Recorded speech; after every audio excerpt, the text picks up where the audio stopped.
வணக்கம்.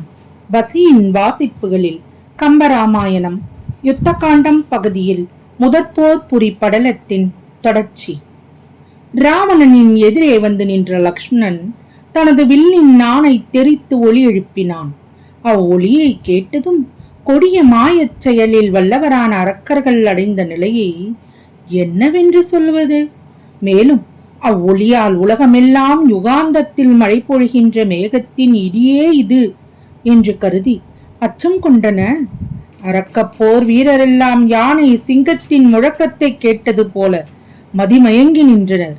வலிமை மிக்க ராவணன் அந்த ஒலியை கேட்டும் தனது பக்கத்தில் இருந்த வீரர்கள் மனம் மிகவும் மாறுபட்டு போன தன்மையைக் கண்டும் வியப்புற்றான். யமனின் கொடிய புருவம் போன்ற லக்ஷ்மணனது வில்லில் இருந்து எழுந்த ஒலி அவனது வியப்பை நினைக்க நினைக்க அதிகமாக்கியது. அவன் வியப்புடன் தனக்குள், இவன் ஒரு மனிதன், இது என்ன என்று கூறி மகுடம் உயருமாறு தலையை வெகுவாக அசைத்தான். நான் ஒளி எழுப்பி நின்ற லக்ஷ்மணன் உடனே தனது வில்லில் அம்புகளை தொடுத்து சராமாரியாக பிரயோகித்தான். அவனுடைய அம்புகளுக்கு அடுத்த கணம் அரக்கர்கள் பலியாகி விழுந்தார்கள். எங்கும் இரத்தக்கடல் பரவிற்று. யானைகளும் குதிரைகளும் கணக்கின்றி மாண்டன. பகை அரக்கர்களின் கால்களும் கைகளும் தலைகளும் தனித்தனியே துண்டுபட்டு சிதறின. மேலும் லக்ஷ்மணன் அம்புகளை தொடர்ந்து எய்தான். அவ்வம்புகளுக்கு அரக்கர்களின் தேர்களும் இலக்காகி சின்ன பின்னமாயின. அத்துடன் மட்டுமா, அரக்கர்கள் எய்த அம்புகளையும் எரிந்த ஆயுதங்களையும் லக்ஷ்மணனின் அம்புகள் பயனற்றதாக செய்தன.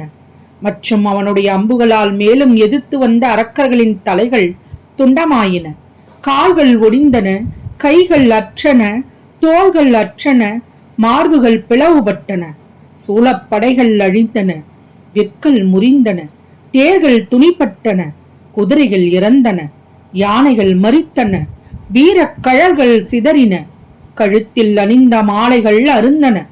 மேலும் இதுவரை அரக்கர்கள் பெற்றிருந்த புகழெல்லாம் அழிந்து போயின. அரக்கச் சேனை அவ்வாறு நிலைகிழந்து போனதைக் கண்டதும் ராவணன் மிகுந்த கோபம் அடைந்தான். அவனுடைய மனம் என்கின்ற யுகாந்த காலத்து செந்நிறமாக தோன்றும் நெருப்பானது வெம்பி கொதிக்கலாயிற்று.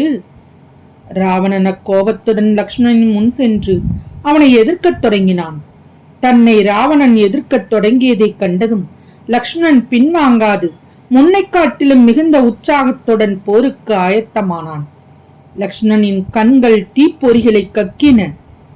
லக்ஷ்மணன் ராவணனை நோக்கி, பிராட்டியை காத்து கொண்டிருந்த என்னுடைய பெருங்காவலின் வலிமையை கடந்து சென்ற வஞ்சகனே, இன்று நீ என்னிடமிருந்து தப்பிப்போவது என்பதே முடியாது என்று கூறி தீவு முழும் அம்புகளை அவன் மேல் எய்தான். தன்னை அழிக்குமாறு நெருங்கி வந்த லக்ஷ்மணனின் அம்புகளை மறுகணமே ராவணன் தனது அம்புகளால் தாக்கி அழித்தான். அது கண்ட லக்ஷ்மணன், நான் முன்பு எய்த அம்புகள் வலிமையில் மெலிந்தவை, அதனால் அவற்றை அழித்து விட்டாய். இனி நான் இப்போது தொடுக்கும் அம்புகளை அறுப்பாயாக, அதையும் பார்ப்போம் என்று வெகுண்டு கூறி உடனே கொடிய அம்புகளை ராவணன் மேல் தொடுத்து விட்டான். உலகத்தை அழிக்கின்ற பிரளய காலத்து மேகம் மழை பொழிந்தாற் போல சராமாரியாக பொழிந்த லக்ஷ்மணனின் அம்புகளை எல்லாம் மறு வினாடியே தனது அம்புகளால் தடுத்தான் ராவணன். மேலும் லக்ஷ்மணன் மீண்டும் தன் மீது அம்புகளை தொடுக்காத வண்ணம் ராவணன் தனது அம்புகளால் அவனது அம்பரா துணியையும் துண்டித்தான்.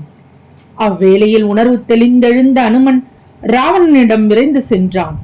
இனி சில பொய்ப்போரை நீ செய்யாதே, இப்போது செய்யும் இப்போரை தவிர பின்னே போர்கள் நிறைய இருக்கின்றன, நான் சொல்கின்ற இவற்றை கேட்பாயாக என்று ராவணனை நோக்கி அனுமன் கூறினான். மீண்டும் அவன் ராவணனை பார்த்து, தளராத மிக்க வலிமையால் 3 உலகத்தையும் வென்றாய், திக்குகளையெல்லாம் வெல்லுமாறு புறப்பட்டு இந்திரனது புகழையும் ஒழித்தாய். இத்தகைய சிறப்பை நீ பெற்றிருந்தாலும் இன்றைக்கு உனக்கு அழிவு நேரப் போகின்றது என்று சொன்னான். பின்பு ராவணன் முன்பாக உலகளந்த திரிவிக்ரமூர்த்தி போல தனது பேருருவத்தை எடுத்துக்கொண்டு நின்றான்.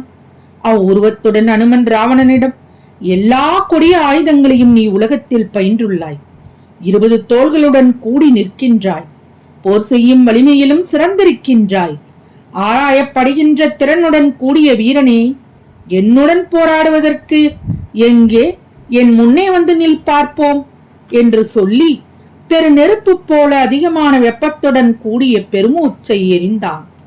மேலும் அனுமன் இலங்கேஸ்வரனை நோக்கி, ராவணா, அதிக பராக்கிரமத்துடனே என் எதிரே நிற்பவனானாய். இது நிலைநிற்கும் ஒரு பொருளோ? வாளினால் காட்டும் ஆண்மையும் 14 உலகங்களும் ஒருங்கு சேர அழியும்படி செய்யும் வலிமையும் மேல் மேல் முயற்சியுடன் தொழில் செய்தலும் எவரும் ஒப்பாகாத தனிப்பட்ட ஆண்மையும் உனது தோல் வலிமையும் ஆகிய இவைகளுடனே உனது புகழையும் இனி ஒரு குத்தில் ஒழித்து விடுவேன். விரிவாக பல சொல்லி என்ன பயன்? கைலை மலைக்கும் திக்கஜங்களுக்கும் சிறிதும் பின்வாங்காத வலிமையை படைத்த 20 தோள்களை உடையவனே, வலியவனே, இனி நீ பின்வாங்காமல் குரங்கினுடைய ஒற்றை கரத்தினால் குத்துகின்ற குத்தினை தாங்க வலிமை படைத்திருக்கின்றாயோ? மலை போன்ற தோள்களை உடையவனே, எனது ஒரு கையினால் நான் உன்னை குத்துவேன். அக்குத்தினை நீ தாங்கி இரவாமல் இருப்பாயானால் பின்பு நீ என்னை உனது கைத்தல வரிசைகளினால் வலிமையுடன் குத்துவாய். அப்படி நீ குத்திய குத்தில் நான் இறந்து போகாவிட்டாலும் உன்னோடு நான் மீண்டும் போர் செய்யாமல் நீங்குகின்றேன் என்று வீர சபதம் செய்தான். அனுமன் செய்த வீர சபதத்தை கேட்டதும் மேகத்தை காட்டிலும் கருநிறமுள்ளவனான ராவணன் மிக்க மகிழ்ச்சி அடைந்தான். அனுமனை மனமாற பாராட்டினான். அவனை நோக்கிய ராவணன், வலிமை படைத்தவனே, வீரர்களுக்கு தகுதியானதையே கூறினாய். யாரையும் ஒப்பாக பெறாத தனிப்பட்ட என்னுடைய எதிரே உன்னையன்று பிறர் நிற்பவர்களும் இருக்கின்றார்களோ? என்னை வெல்வதற்கு உன்னால் முடியாமல் போனாலும் இனி என்னோடு எதிர்த்து நின்று போர் செய்ய தகாதாகிய உன்னுடைய புகழுக்கு உலகுள்ளளவும் அழகாகும். இனி வேறு வகையாக உன்னை பாராட்டுவதற்கு இருக்கின்றதோ என்றான். மறுபடியும் அனுமனை பார்த்து, பெருமை பெற்றவனே, தனியாக நிற்கின்ற நீ ஓர் ஆயுதத்தையும் கையில் கொண்டிருக்கவில்லை. ஆயினும் எனது சுற்றத்தை கொன்றாய். அதனால் எனக்கு கோபத்தை உண்டாக்கினாய். நான் சேனையுடன் வில்லுடனும் தேர் மீது கோபத்துடன் வந்து நிற்கின்றேன். அப்படி இருக்கவும் என் முன்னே நீ துணிந்து வந்து குத்துச்சண்டைக்கு நிற்கின்றாய். இதுவே உனது துணிவையும் வீரத்தையும் காட்டுகின்றது. உனக்கு இணையாக எவருமே இல்லை. மூலகத் தேவர்களிலும் யார் போரில் எனக்கு எதிராக எதிர்த்து நிற்பவர்கள்? யாருமே என்னுடன் எதிர்த்து நிற்கும் வலிமையை பெற்றிருக்கவில்லை. அப்படி இருக்க என்னுடன் எதிர்த்து நீ சலியாமல் மார்பில் குத்து என்று சொல்லி துணிவுடன் நிற்கின்றாய். இப்படி சொல்கின்ற உன்னுடைய துணிச்சலை பாராட்டுவதற்கு வார்த்தைகளே இல்லை. எனக்கு போர் செய்வதற்குண்டான கைகள் 20 உள்ளன. உலகங்கள் எல்லாம் வென்றவன் என்ற புகழும் பெரிதாக இருக்கின்றது. திக்கஜங்களையும் வழியிழக்கும் படியாக பேருருவம் கொண்டு வந்தவனே, நீ 2 கைகளை பெற்றிருக்கின்றாய். நான் குத்துகிறேன், நீ தாங்குவாயானால் பிறகு என்னை குத்து என்று என் எதிரே நின்று இவ்வார்த்தைகளை சொன்னாய். ஒரு அற்ப குரங்கு என்னிடம் இப்படி சொன்ன பிறகு எனக்கு ஏற்படக்கூடிய வெற்றி இனி என்ன இருக்கிறது? நான் போர் புரிவதும் தக்கதில்லை. எல்லா உலகங்களையும் வென்று சிறப்புற்றேன். இன்று அவ்வெற்றியினால் ஏற்பட்ட புகழுக்கு உன்னால் அபகீர்த்தி நேர்ந்து விட்டது. அதனால் இப்போது நீ இப்படி வீர சபதம் செய்தாய். இப்படி நீ சொல்வது இயல்பே. காலம் போய்கொண்டிருக்கிறது. இனி வீணாக பேசிக் கொண்டிருப்பதில் பயன் என்ன இருக்கிறது? நான் பழியால் வெற்றி போரில் தலையிடாதவனாய் நின்றேன். அனுமனே, மிகவும் விரைந்து வந்து உலகங்களெல்லாம் காணும்படி எதிரே நின்று என்னை நீ குத்துவாய் என்றான் ராவணன். தொடரும். வசியின் வாசிப்புகளை சப்ஸ்கிரைப் பண்ணுங்க, லைக் பண்ணுங்க, ஷேர் பண்ணுங்க, உங்க கருத்துக்களை கமெண்ட்ல பதிவு பண்ணுங்க.